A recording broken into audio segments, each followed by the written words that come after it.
마태복음 10장 29절부터 31절까지 우리 함께 읽겠습니다. 참새 두 마리가 한 아사리온에 팔리는 것이 아니냐? 그러나 너희 아버지께서 허락지 아니하시면 그 하나라도 땅에 떨어지지 아니하리라. 너희에게는 머리털까지 다 세신 바 되었나니 두려움하지 말라. 너희는 많은 참새보다 귀하니라. 아멘. 티벳 불교의 수장이자 부처의 환생이라고 받들어지는 달라이 라마에게 어느 미국인 기자가 불교와 기독교의 차이점이 무엇이냐고 물어봤습니다. 이것은 달라이 라마가 스스로 설명한 불교와 기독교의 차이점입니다. 그가 말하기를 불교는 인간의 삶에 개입하는 하나님의 존재를 믿지 않는다라고 말했고, 둘째로 불교는 인생에 영향을 주는 업이라는 것을 믿는다라고 말했습니다. 그 이외에 한 가지 차이점을 더 언급했지만 제가 그것을 다 기억을 하지 못합니다. 그런데 이 첫 번째 차이점만 해도 상당히 대단한 차이점입니다. 과연 국내 불교 신자들 중에 몇 명이나 이 사실을 알고 있는지 궁금합니다. 세계 4대 종교 중에 하나라 하는 불교가 이 중요한 면에 있어서 기독교와 이만큼 차이가 있다는 사실은 신기할 정도입니다.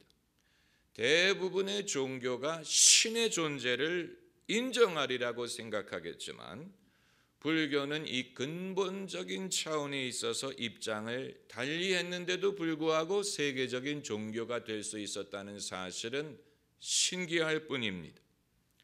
미개인들, 이방인들도 하나님의 존재에 대한 기본적인 관념은 갖고 있습니다. 그러나 문제는 하나님의 계시가 없는 상황에서 이방인들의 신과는 문제가 많습니다. 첫째로 신이 아닌 것을 신처럼 두려워하고 섬기려고 합니다. 그래서 자연을 섬기고 피조물을 섬기고 심지어 인간을 신처럼 섬겨왔습니다. 그리고 둘째로 자연에 발생하는 재앙을 신의 노여움의 결과라고 생각했습니다. 그래서 폭풍이든 흉년이든 지진이든 화산이든 이런 자연 재앙을 인간의 죄를 벌하기 위한 신의 노여움이라고 보았습니다. 이것은 어떻게 보면 자연스러운 일이라고 할 수 있습니다. 우리가 천둥만 쳐도 두려운 마음이 드는데 자연의 강력한 힘을 볼 때 그것을 종교적으로 해석하고 하나님이 나에게 노했다라고 생각하는 것은 어떻게 보면 자연스러운 일입니다. 그래서 세 번째로 그러다 보니까 신의 존재를 믿기는 하는데 주로 두려운 존재, 벌을 주는 존재, 그리고 인간이 화를 입지 않기 위하여 비위를 맞춰야 되는 존재라고 생각을 하고 믿었습니다. 그래서 신이 복은 고사하고라도 벌을 주지 않으면 다행입니다. 무엇과 비슷한고 하니 조폭과 비슷합니다. 상납금을 정기적으로 바치지 않으면 와서 행패를 부리는 그런 조폭과도 같은 신의 존재를 믿었다는 것입니다. 계시가 없이는 하나님을 알 수 없는 이유가 바로 여기에 있습니다. 하나님은 성경 말씀을 통하여 당신을 계시하셨습니다. 계시를 통하지 않고는 하나님의 본 모습을 알 수가 없습니다. 그래서 첫째로 자연은 피조물이지 신이 아니라는 사실을 하나님은 분명히 창세기 1장부터 말씀하셨습니다. 태초에 하나님이 천지를 창조하시니라. 해든 달이든 바람이든 바다든 강물이든 짐승이든 그것은 신적인 존재가 아니고 하나님에 의하여 창조된 피조물에 불과합니다. 그들은 신이 아니에요. 그리고 10계명 제1계명과 제2계명에 말씀하신 대로 하나님 이외에 다른 신을 두지 말 것을 명하셨고, 하늘에 있는 것이든 땅에 있는 것이든 물속에 있는 것의 형상을 만들지 말고 그 앞에 절하지 말라. 그 말은 자연에 있는 어떤 것도 신이 아니기 때문에 그들을 신처럼 섬기거나 두려워하지 말라는 말씀이. 그리고 두 번째는 자연의 횡포를 하나님으로부터 말미암는 것처럼 생각하지 말라는 것입니다. 이것은 주로 예수님의 가르침과 행적에 담겨져 있습니다. 예수님을 최고의 하나님의 계시라고 부르는 이유가 바로 거기에 있습니다. 구약 성경에만 해도 이와 같은 지혜를 우리가 얻지 못했습니다. 왜냐하면 구약 성경에만 해도 하나님이 자연의 재해를 통해서 말씀하신다고 믿는 경우가 많았습니다.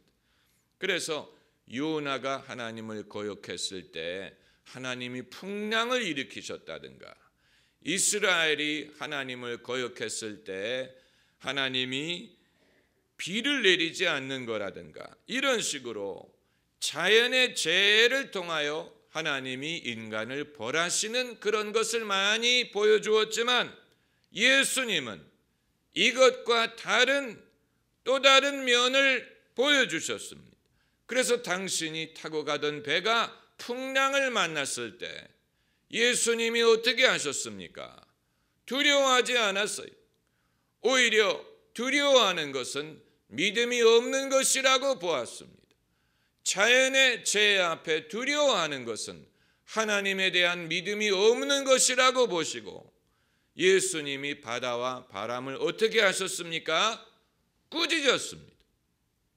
어떤 신학자들은 예수님이 바람과 바다 자체를 꾸짖은 것보다는 그 배후에 있는 악령의 권세를 꾸짖었다고 해석하는 사람들이 있지만, 성경 어디에도 예수님이 악령을 꾸짖었다는 구절이 없습니다. 예수님은 진짜 바다와 바람을 꾸짖었는데, 그랬더니 그들이 잠잠해졌다라고 성경은 말하고 있습니다. 만일 자연의 횡포가 하나님의 분노를 표시하는 것이라면 예수님은 바람과 파도를 꾸짖을 수 없었을 것입니다. 왜냐하면 그것은 하나님을 꾸짖는 것이 되었기 때문에. 그리고 또 하나는 병자들을 고치신 사건들이, 그것 또한 하나님에 대한 계시적인 사건입니다. 왜냐하면 지금도 그렇지만 옛날에는 인간의 병이 인간의 죄에 대한 하나님의 형벌이라고 봤습니다. 그렇기 때문에 나면서부터 소경되었던 자에 대하여 제자들이 물어본 것입니다. 저 사람이 누구의 죄 때문에 소경으로 태어났습니까? 본인의 죄 때문입니까? 부모님의 죄 때문입니까? 왜냐하면 인간의 이러한 질병이라든가 장애가 죄에 대한 하나님의 징벌로 본 것입니다. 그런데 예수님 대답하시기를 본인의 죄도 아니고 부모의 죄도 아니고 하나님의 이 일을 드러내기 위함이다 라고 말씀하시면서 소경의 눈을 뜨게 해주셨죠. 그러니까 지금까지 사람들이 생각하고 있던 하나님과는 다른 하나님, 하나님은 사람의 죄 때문에 눈을 멀게 하는 하나님이 아니고 오히려 예수 그리스도를 통하여 지은 죄가 있더라도 사함을 받게 하시고, 예수 그리스도를 믿음을 통하여 소경으로 태어났더라도 눈을 뜨게 하는 것을 원하시는 하나님의 모습을 보여준 것입니다. 많은 사람들이 이런 것이 죄의 결과라고 주장을 하더라도 예수 그리스도를 통하여 우리가 죄 사함 얻는 것을 믿는다면 예수 그리스도를 통하여 질병도 나을 수 있음을 믿는 것입니다. 그렇기 때문에 의학이 기독교 문명에서 발전했어요. 왜냐하면 기독교 신앙은 인간의 질병은 숙명이 아니다라는 믿음을 가져다 주었기 때문입니다. 인간의 질병은 고칠 수 있고 고쳐야 되는 것이라는 믿음을 가져다 주었기 때문에 의학이 발전한 것이지, 만일 그게 아니고 이것은 숙명이다, 받아들이고 살아야 된다라고 믿었다면 병을 굳이 고칠 의지를 갖지 못했을 것입니다. 그리고 세 번째로 큰 계시는 하나님 자신에 대한 계시입니다. 하나님이 어떤 분이냐, 예수께서 하나님이 어떤 분이냐를 계시하셨어요. 요한복음에 있는 말씀 그대로입니다. 나를 본 자는 아버지를 보았다. 어찌하여 아버지를 보여달라고 하느냐?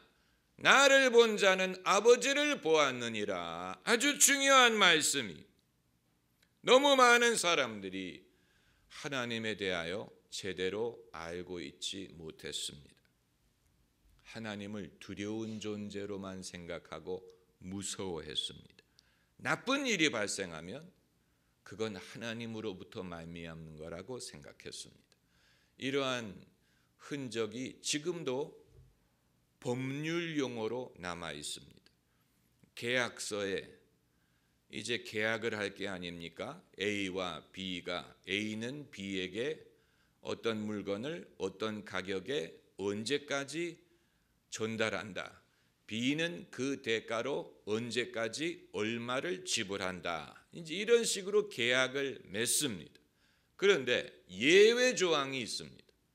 예외 조항이라는 것은 A든 B든 이 계약의 의무로부터 지키지 않아도 되는 예외 조항은 무엇이냐면, 자연재해로 인해서 이행이 불가능할 때, 무슨 공장에 지진이 일어났다든가 물건을 싣고 가는 배가 풍랑을 만났다든가 이런 것을 자연재해, 이것을 예외 조항인데 그것을 뭐라고 부르느냐?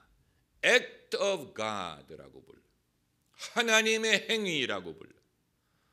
지금도 영어 계약서를 보면 그 단어를 씁니다.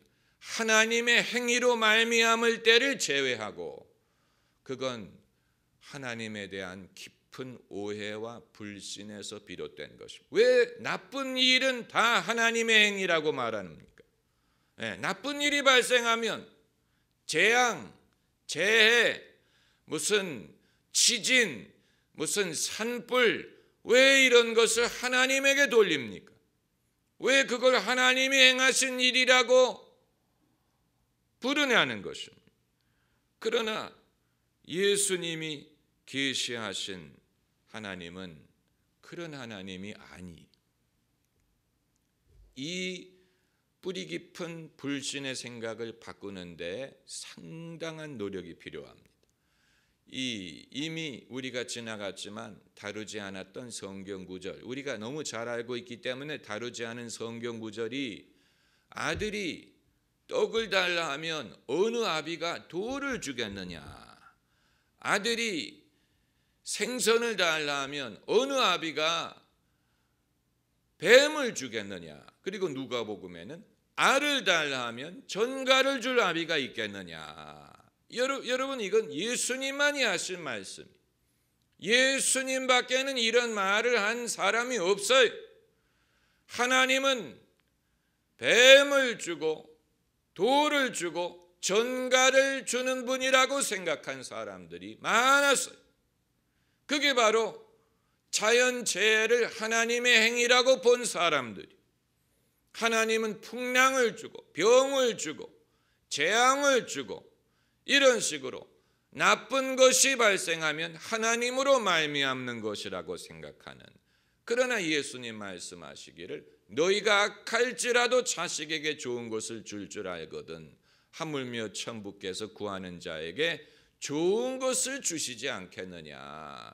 예수님이 계시하신 하나님은 좋으신 하나님일 뿐만 아니고 좋으신 하나님이기 때문에 무엇을 주십니까? 좋은 것을 주시는 분, 좋은 것을 주기를 기뻐하시는 하나님. 예수님은 그런 하나님을 가르치셨고 그런 하나님을 우리가 믿기를 원하셨습니다. 그렇기 때문에 예수님은 사람이 흉악한 질병이 든 것을 볼 때 그것을 숙명으로 받아들이지 않았고 그것을 하나님의 뜻이라고 설명하지 않았고 오히려 그 병을 고쳐주는 것이 믿음이고 그 병을 고쳐주는 것이 하나님의 뜻이라고 가르치셨어요. 이건 상당히 놀라운 일이에요. 이게 믿음이. 그러지 않고 그저 두려워하는 자에 대하여 너희가 어찌하여 두려워하느냐, 너희가 어찌하여 믿음이 없느냐, 하나님을 믿어라. 예수께서 말씀하신 믿음은 하나님의 존재에 대한 믿음뿐만이 아니고 하나님의 속성에 대한 믿음을 포함합니다. 할렐루야. 하나님의 속성을 믿지 않고 하나님만을 믿는 것은 사람에게 그렇게 도움이 되지 않아요. 아주 중요한 것입니다. 그 오늘 9절에 책갈피를 꽂아 놓으시고 요한복음 1장 18절을 가서 찾아봅시다. 요한복음 1장 18절에 같이 읽으십시다. 본래 하나님을 본 사람이 없으되 아버지 품속에 있는 독생하신 하나님이 나타내셨느니라. 우리가 마태복음을 통하여 예수님이 계시하신 하나님을 공부하고 있지만 거기에 대한 명확한 설명은 오히려 요한복음에 나와 있습니다. 하나님을 본 사람이 본래 없다. 그 말은 하나님을 알지 못했다, 하나님을 오해했다, 무지했다는 말인데 누가 나타내셨느냐? 하나님 품속에 있는 독생하신 하나님이 나타내셨느니라. 예수 그리스도께서 하나님이 어떠한가를 계시하셨다는 얘기. 우리가 예수님을 귀중히 여기고 예수님이 없이는 아버지께로 갈 수 없다고 말하는 이유가 바로 거기에 있습니다. 우리는 어떤 하나님을 믿느냐? 예수께서 계시하신 하나님을 믿어요. 하나님은 어떤 분이냐? 예수께서 계시하신 그대로의. 많은 사람들이 생각한 것처럼 하나님은 엄하고 무서운데 예수님은 친절하고 선한 분이 아니에요. 예수님이 선하고 그리고 우호적인 하나님을 우리에게 계시하셨어요. 왜 그 이외인 인류는 그 사실을 알지 못했을까? 그들의 죄와 또 거짓과 미혹과 인간의 타락 때문이라고 봅니다. 이 하나님이 아담을 찾아오셨을 때 아담이 지레 무서워했던 것을 생각하면 됩니다. 인간은 지레 하나님을 무서워해. 죄인이기 때문에 지레 벌을 받을까 두려워해. 하나님의 하자만 들어도 두려워해. 죄인이기 때문에. 그렇기 때문에 예수님이 오셔서 죄사함을 주신 것뿐만이 아니고 하나님의 참모습을 우리가 알고자 하신 것입니다. 그래서 다시 오늘 본문으로 돌아가면 참새에 대해서 말씀하시지 않습니까? 참새 두 마리가 한 아사리온에 팔리는 것이 아니냐. 아사리온은 동전의 명칭인데 이것이 굉장히 싼 가격을 뜻하는 것이라고 봅니다. 그렇지 않으면 이 말씀이 의미가 없어요. 참새 2마리가 굉장히 하찮은 존재다. 아주 싼 가격으로 팔리는 존재다. 그런 뜻입니다. 그런데 참새를 잡는 게 얼마나 어렵다는 것을 알면 이렇게 싼 가격에 팔 리가 없는데, 여러분 오늘날 참새를 잡아온다고 생각해 보세요. 적어도 10만 원은 받아야 될 겁니다. 얼마나 잡기가 어렵겠습니까? 하루 종일 일해가지고 한두 마리 잡으면 많이 잡는 거예요. 그런데 그 당시에는 참새가 많았던 것 같아요. 사방에 널린 게 참새였던 것 같아요. 그래서 참새 한 마리가 하나짜리원에 팔리는 것이 아니냐. 그러나 너희 아버지께서 허락지 아니하시면 그 하나라도 땅에 떨어지지 아니하리라. 땅에 떨어진다는 말은 무슨 뜻입니까? 죽는다는 말이에요. 이 말씀을 우리가 제대로 읽어야 됩니다. 하나님이 허락하셔서 땅에 떨어진다라고 말씀하지 않았어요. 하나님이 허락하지 않으면 한 마리도 땅에 떨어지지 않는다 하고 말씀하셨어요. 거기에는 차이가 있어요. 몇 달 전에 총리 지명자가 과거에 강의 중에 한 말이 문제가 돼서 낙마하지 않았습니까? 그분이 강의하면서 뭐라고 말했냐면 한일 합방이 하나님의 뜻이었다라고 말한 것이 문제가 됐어요. 그런데 그분이 어떤 뜻으로 그 말을 하려고 했는지 우리가 이해할 수 있지만 언어 선택을 잘못했어요. 예수님 말씀대로 하나님의 뜻이 아니었다면 한일 합방이 일어나지 않았을 것이다 라고 말을 했다면 성경적인 말이 되었을 것인데, 그것을 한일 합방이 하나님의 뜻이었다, 본인은 그런 식으로 이해를 했기 때문에 그런 것이죠. 그 차이가 무엇이냐? 적극적인 뜻과 암묵적인 허락의 차이입니다. 다시 말하면 하나님은 참새 한 마리도 땅에 떨어지는 것을 기뻐하지 않아요. 그러나 그것이 더 큰 섭리를 쫓아 불가피할 경우에 허락하신다는 얘기. 그걸 통해 더 큰 섭리가 이루어지게 하기 위하여 항상 더 큰 섭리와 목적이 있기 때문에 허락하신 것입니다. 한일 합방도 하나님이 그 자체를 기뻐하지 않지만 더 큰 목적과 섭리를 이루기 위하여 허용할 수는 있습니다. 그런 식으로 참새 한 마리가 떨어지는 것에 대하여 말씀하신 것입니다. 그 말은 지극히 작은 일이라도, 세상에 일어나는 지극히 작은 일이라도 우연한 일은 없고 무의미한 일이 없다는 말이에요. 아주 중요한, 예수님이 참새에 대해서 말씀하신 것은 작은 것을 말하는, 우리가 관심을 기울이지 않는 작은 일도 우연하게 일어나지 않고 무의미하지 않아요. 그 모든 것을 다스리는 분이 계십니다. 그리고 그분은 좋으신 하나님이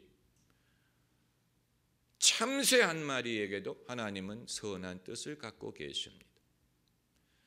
이 아프리칸 캣츠라는 월트 디즈니사에서 제작한 다큐멘터리 영화가 있습니다. 아프리칸 캣츠, 아프리카의 고양이라는 얘기인데 고양이에 대한 것이 아니고 사자와 치타에 대한 것입니다.